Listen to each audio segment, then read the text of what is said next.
When it comes to government spending, Bill Morneau has been more yes than no, and it's showing on the balance sheet. We're proposing to increase our deficit with additional investments because we know that this continuing investment has a positive impact on our economy and on Canadians. The deficits outlined today are in line with what the Liberals promised in the election, with one massive difference.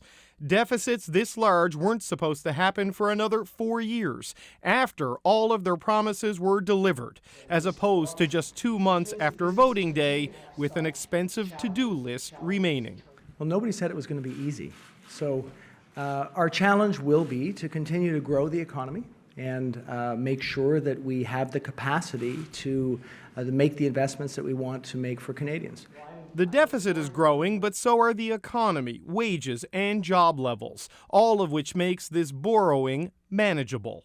The deficit is $7 billion bigger than Liberals promised right before the election.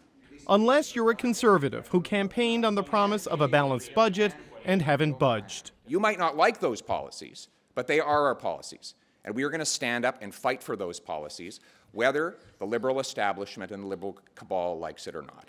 Too much spending for the Conservatives, not enough for the NDP. The fall economic update today really provides no real relief for those families that are struggling to make ends meet.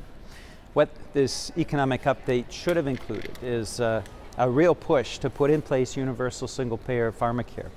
Tonight, another group looking for billions arrived in Ottawa. Provincial and territorial finance ministers are here for their annual meeting with Morneau. I think we have to look at this as a nation-building opportunity.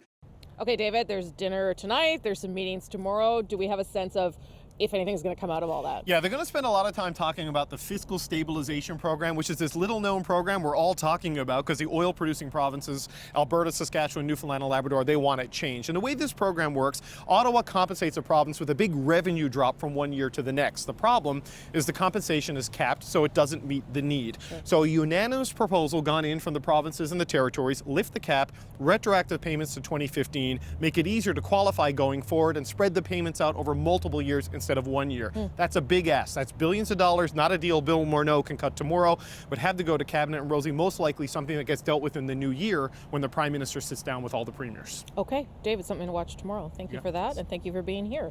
David Cochrane here in Ottawa with us tonight.